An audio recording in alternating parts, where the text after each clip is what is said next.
So hello once again welcome back to अपनी academy guys. कैसे हो आप लोग? I hope you all are well. So JEE Mains 2025 में अब हमारे पास लास्ट के 20 डेज बच चुके हैं और इस 20 डेज में क्या क्या करना है उसके ऊपर हम बात कर रहे होंगे। जैसा कि पहले भी मैं बता चुका हूँ कि मेगा मैराथन हमारे अपनी अकेडमी की तरफ से चल रही है, जिसमें हम आपको बताते हैं कि डे वाइज कौन से टॉपिक को सबसे ज़्यादा फोकस करना है आपको। अभी तक 3 डे का आ चुका है। सॉरी, बीच में बहुत लंबा गैप रहा, कुछ डिस्टरबेंस के कारण वो गैप रहा। अब वो आपको कंटिन्यूअसली मिलती रहेगी वीडियो। और मेक श्योर जितने भी बच्चे फर्स्ट टाइम चैनल पे आए हैं उनको मैं अभी बता दूं कि हम यहाँ पे उन टॉपिक्स को डिस्कस करते हैं जो जेई 2024, 2023, 2022, 2021 मतलब जेई 2019 से लेकर के जब से एनटीए ने एग्जाम लेना स्टार्ट किया तब से लेकर जेई 2024 तक की एनालिसिस के हिसाब से आपको बताते हैं कि कौन से चैप्टर्स में कौन से टॉपिक सबसे ज्यादा इंपॉर्टेंट है और सबसे ज्यादा क्वेश्चंस वहां से पूछे जाते हैं लास्ट 5-6 ईयर में। मैं अपना पहले बता दूं तो मैं लास्ट 5 ईयर से आपको यूट्यूब पे बता रहा हूं कि जेई की प्रिपरेशन कैसे की जाती है और जेई का कौन सा टॉपिक सबसे ज्यादा इंपॉर्टेंट होना वो आखिरी के टाइम पे अगर हमें पता रहे तो हम अपने जो टाइम है ना उसका मैनेजमेंट बहुत अच्छे से कर सकते हैं, क्योंकि आखिरी के टाइम में हम सब चीज नहीं पढ़ाई कर सकते यार। और इसके लिए आपको रिस्पेक्टेड टॉपिक्स को चूज करना होता है। जेई में सबसे इंपॉर्टेंट चीज क्या होता है, आपका जो आइडिया मिलते रहे कि कौन सा चैप्टर मेरे लिए सबसे इंपॉर्टेंट है, कौन सा चैप्टर का कौन सा टॉपिक मेरे लिए सबसे ज्यादा इंपॉर्टेंट है। और टॉपिक वाइज जब पढ़ाई करोगे तब जाके स्कोर इंक्रीज होती है। हमारा पहले मैंने जैसे पहले भी बता रखा है, हमारा टारगेट 180 का है। हम 180 पे लेके जाने वाले हैं। जो भी बच्चे अभी 30 पे हैं, 40 पे हैं, 30 मार्क्स 40 मार्क्स, उनके लिए ये वीडियो काफी इंपॉर्टेंट होने वाला है। 50 मार्क्स पे हैं उनके लिए ये वीडियो काफी, ये सीरीज पूरी काफी इंपॉर्टेंट होने वाली है। सो लेट्स मूव इस मेगा मैराथन के डे 4 में। आज हमारे पास कौन कौन से टॉपिक हैं, कौन कौन से चैप्टर्स हैं। और एक और इंपॉर्टेंट चीज, हम यहाँ पे जब भी डिस्कस करते हैं तो मार्क्स वाइज डिस्कस करते हैं कि कौन से चैप्टर में से कौन कौन से टॉपिक हैं जहां से क्वेश्चंस ज्यादा आते हैं और टोटल वो वेटेज कितना कैरी करता है, ताकि आपको आइडिया भी मिल जाए कि मुझे कितना क्लियरिटी आ रहा है। और उससे आपको एक क्लियरिटी ये होती है ना कि आज आपने इतने मार्क्स कवर कर लिए, डे 4 में आपने 10 मार्क्स, 20 मार्क्स, 30 मार्क्स ऐसे कवर कर लिए। तो डे 3 तक अगर आपने अभी तक वीडियो नहीं देखा है, मेक श्योर आप देख लो। आई बटन पे आ रहा होगा, नहीं तो मैं डिस्क्रिप्शन में भी उसका लिंक दे दूंगा, वहां से आप जाके जरूर देख लो। सो लेट्स स्टार्ट यार। तो अगर मैं बात करूं फिजिक्स के सेक्शन के ऊपर, तो आज हम टोटल 16 मार्क्स के ऊपर बात कर रहे हैं। टोटल 4 क्वेश्चंस इन टॉपिक से पूछे जाते हैं यार, ठीक है। 4 क्वेश्चन, तो समझ सकते हो वेटेज कितना ज्यादा है। 16% ऑफ योर पेपर का जो आपका 100 मार्क्स का फिजिक्स आता है उसमें 16% वेटेज फिजिक्स में इन चैप्टर्स में होते हैं। Magnetism, electromagnetic effect, electromagnetic induction, ये 2 चैप्टर है ना। मैग्नेटिज्म में मैग्नेटिक इफेक्ट ऑफ करंट भी लेके आ गया हूं, क्योंकि मैग्नेटिक इफेक्ट ऑफ करंट से क्वेश्चंस ज्यादा देखने को मिलते हैं और छोटे छोटे topic, direct formula based topic से क्वेश्चंस आपको देखने को मिलते हैं, इसलिए मैं इसको आपको बताने आया हूं, ठीक है। मैग्नेटिक इफेक्ट ऑफ करंट में सबसे पहले आप देख सकते हो magnetic force on a current carrying conductor. एक करंट कैरिंग कंडक्टर पे कितना मैग्नेटिक फोर्स लग रहा होगा उसके ऊपर डायरेक्ट फॉर्मूला से क्वेश्चंस आते हैं। Magnetic field due to current, एक जस्ट लाइक एक लूप दे दिया, ठीक है। इसमें अगर करंट फ्लो कर रहा है तो क्या मैग्नेटिक फील्ड प्रोड्यूस हो रहा होगा, उसके ऊपर आपके direct formula based question, Ampere's law पे questions. Magnetic force on moving charge, अगर चार्ज मूव कर रहा है उसमें हमारे पास मैग्नेटिक फोर्स कितना लगेगा। उसके बाद आपके पास torque on the current carrying loop and magnetic moment. उसके बाद मैग्नेटिक प्रॉपर्टी एंड मटेरियल। देखो मैग्नेटिक प्रॉपर्टी, जैसे मैं बोलूँ ना, मैग्नेटिक प्रॉपर्टी में हमारे पास आ जाता है मैग्नेटिज्म का पार्ट, ठीक है। तो प्रॉपर्टीज आपको पता रहना चाहिए, वहां से थ्योरेटिकल क्वेश्चन पूछ लिया जाता है। तो टोटल यहां से आपके जो मार्क्स कैरी कर रहा होता है ना, 2 से 3 क्वेश्चंस पूछे जाते हैं, मतलब टोटल 12 मार्क्स के क्वेश्चंस आपको यहां से आएंगे।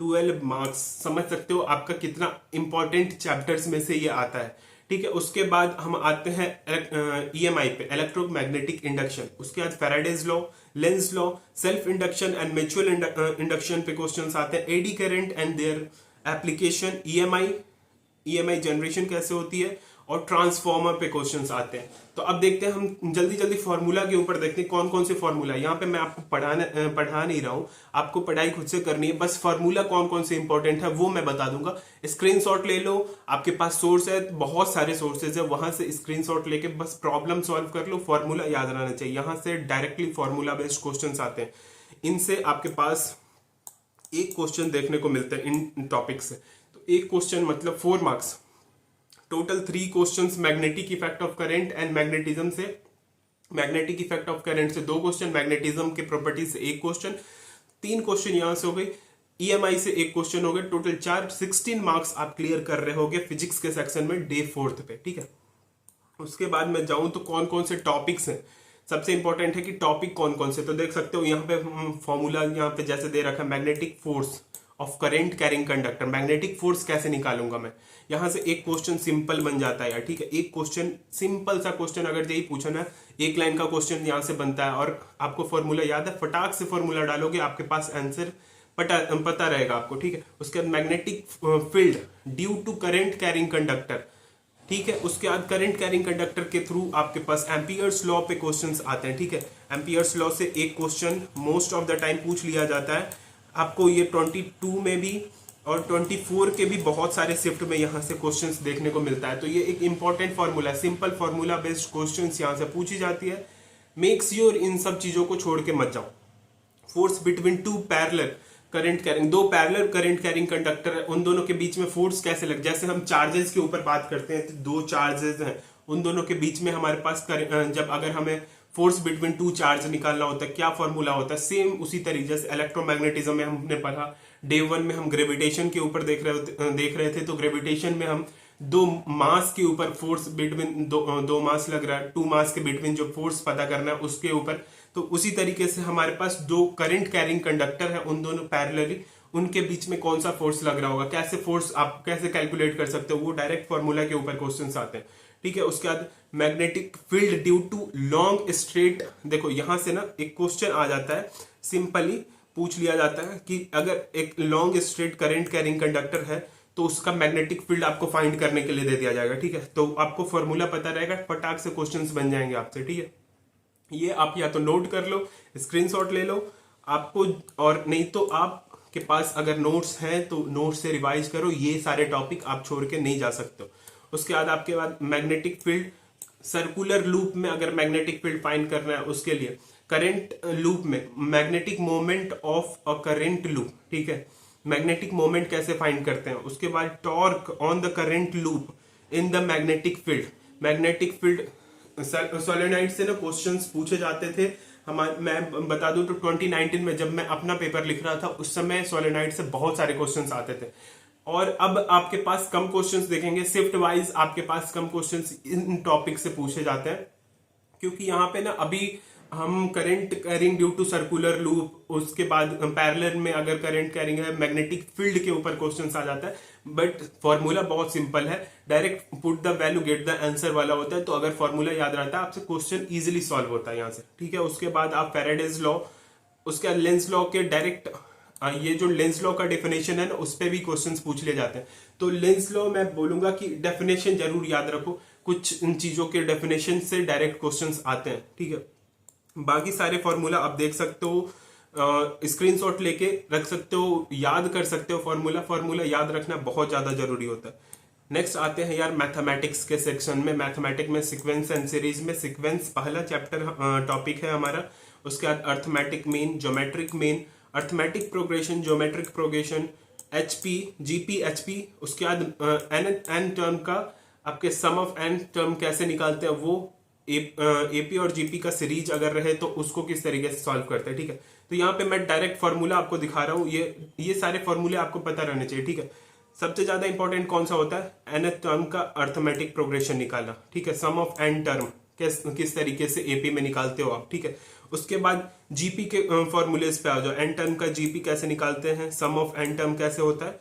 अब हम आएंगे एपी जीपी पे, ठीक है। एपी जीपी से भी क्वेश्चंस काफी पूछे जाते हैं। यहाँ पे आप देख सकते हो मीन, सबसे इंपॉर्टेंट चीज क्या है, mean, arithmetic mean, geometric mean, ठीक है।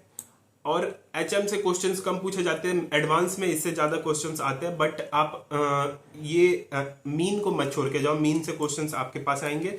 जैसा कि मैं बता रहा था, APGP आपको पता रहना चाहिए, sum of first and term of arithmetic geometric series में किस तरीके से निकालोगे, सिग्मा नोटेशन कैसे होता है, और कुछ इंपॉर्टेंट रिजल्ट। यहाँ ये रिजल्ट से क्वेश्चंस बहुत पूछे जाते हैं। रिजल्ट से क्वेश्चन आपके पास हर साल, मैं बोलूंगा अल्टरनेट ईयर में, या जब से हमारे पास 4-4 पेपर, जब शिफ्ट वाइज पेपर होना शुरू हुआ 5-5 दिन में, तो उसमें तो और भी ज्यादा देखने को मिला इन इंपॉर्टेंट रिजल्ट से डायरेक्ट क्वेश्चंस। तो आई होप ये चीज आप समझ रहे होंगे कि इंपॉर्टेंट रिजल्ट से आपके लिए कितना इंपॉर्टेंट मार्क्स यहाँ से आपके पास क्वेश्चंस देखने को मिल जाते हैं। एक क्वेश्चन इधर से देखने को मिल जाता है, एक क्वेश्चन अगर थोड़ा टफ बनाना चाहे जेई तो यहाँ से क्वेश्चन आ जाता है, नहीं तो बाकी सारे जो क्वेश्चंस होते हैं वो आपके पास AP और GP के क्वेश्चंस होते हैं, जो कि डायरेक्ट फॉर्मूला के ऊपर रहेगा। यहाँ पे आपको फॉर्मूला नहीं पता रहेगा, आप डिराइव कुछ नहीं कर सकते, इतना टाइम भी नहीं रहता आपके पास। उसके बाद हम आते हैं केमिस्ट्री के सेक्शन में, लिक्विड सॉल्यूशन। 4 मार्क्स, डायरेक्ट मैं फॉर्मूला पे आऊंगा, डायरेक्ट फॉर्मूला आपको याद रखना होगा, तभी जाके क्वेश्चंस बनते हैं। 4 मार्क्स मतलब एक क्वेश्चन वहां से आता है, एक क्वेश्चन आ रहा है मतलब ये क्वेश्चंस आपसे बेसिक डायरेक्ट फॉर्मूला पे। केमिस्ट्री में, फिजिकल केमिस्ट्री में खास करके जेई मेंस में बहुत ज्यादा न्यूमेरिकल इतना टफ नहीं दिया जाता, इजी क्वेश्चंस रहता है। आपको बस आप फॉर्मूला आपको पता रहने, कॉन्सेप्ट ध्यान में रहेगा, क्वेश्चंस इजीली बन जाएगा। तो वो सारी चीज, राउल्ट्स लॉ जो है ना, ये एक इंपॉर्टेंट है, यहाँ से क्वेश्चंस आपको डेफिनेटली बनती है। हर साल एक क्वेश्चंस यहाँ से फिक्स रहती है कि बन जाएगी। ये एक ऐसा टॉपिक है जो एक इंपॉर्टेंट टॉपिक में से आता है, यहाँ से जो बनता है, ठीक है। ऑस्मेटिक प्रेशर पे क्वेश्चंस आते हैं, ठीक है। ऑस्मेटिक प्रेशर, एक मिनट, पेन कहाँ गया यार मेरा, चलो, हाँ ठीक है। ऑस्मेटिक प्रेशर से क्वेश्चंस आते हैं। ऑस्मेटिक प्रेशर आपको नहीं पता रहेगा, क्वेश्चंस नहीं सॉल्व होंगे, ठीक है। यहाँ पे फिर आप देख सकते हो कुछ इंपॉर्टेंट और फॉर्मूले हैं, वहां से भी आपके क्वेश्चंस देखने को मिलते हैं। खास करके इधर अभी मैं बता रहा हूँ नंबर राउल्ट्स लॉ में ना किस तरीके से क्वेश्चंस कहाँ से पूछे जाते हैं। ये जो कॉन्सेप्ट है ना पूरा आपको पता रहना चाहिए, ठीक है। ये कॉन्सेप्ट आपको नहीं पता रहेगा, क्वेश्चंस यहाँ से नहीं बनेंगे। कभी कभी इस ग्राफ के ऊपर भी क्वेश्चंस आते हैं, तो ग्राफ भी जरूर देख के जाओ यार आप, ग्राफ आपको पता रहना चाहिए, ताकि तभी आपसे क्वेश्चंस बनेंगे। नहीं तो यहाँ से क्वेश्चंस जो बनते हैं ना वो सिंपल रहते हैं। तो एक मेन फिक्स टॉपिक रहता है राउल्ट्स लॉ पे क्वेश्चंस आने का, ठीक है। वहां से क्वेश्चन आ गया तो पूरा चीज आपके लिए आसान है। अब देखो, deviation from Raoult's law, Raoult's law में भी कुछ डेविएशन है, नेगेटिव डेविएशन, जीरो डेविएशन और पॉजिटिव। देखो यहाँ से क्वेश्चंस, ये जो क्वेश्चन राउल्ट्स लॉ में भी बनता है ना, यहाँ से क्वेश्चंस बन जाता है, ठीक है।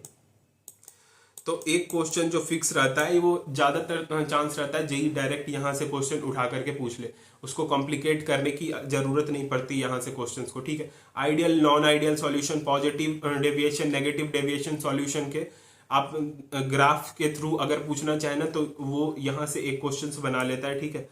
जो कि सॉल्यूशन शोइंग पॉजिटिव डेविएशन, जब पॉजिटिव डेविएशन शो करेगा तब नेगेटिव डेविएशन शो करेगा, तब उस तरीके में क्वेश्चन एक यहाँ से बन जाता है अगर राउल्ट्स लॉ क्वेश्चन नहीं पूछे तो, ठीक है। तो आपको यहाँ से पता चल गया होगा कि किस तरीके से आपको क्वेश्चन सॉल्यूशन में पता पूछे जाते हैं। फिर रिलेटिव लोअर वेपर पॉइंट से क्वेश्चंस आते हैं, यहाँ से आपके पास बॉइलिंग पॉइंट से क्वेश्चंस आते हैं। तो आपको जो टॉपिक है ना वो पता रहना चाहिए, फिर आपसे क्वेश्चन इजीली सॉल्व हो जाएंगे। और केमिस्ट्री में एक क्वेश्चन यहाँ से पूछे जाते हैं तो टोटल 4 मार्क्स कैरी करता है। राउल्ट्स लॉ छोड़ के बिल्कुल भी मत जाना, क्वेश्चंस यहाँ से पूछे ही पूछे जाएंगे। तो आई होप ये सारी चीज समझ में आ गई होगी। जल्दी मिलते हैं डे 5 में, और आपके अगर कुछ डाउट्स रहते हैं, क्वेश्चंस रहते हैं, मेक श्योर कमेंट सेक्शन में आप पूछ सकते हो। जल्दी मिलते हैं नेक्स्ट वीडियो में यार, तब तक के लिए bye bye guys, take care, जय हिंद।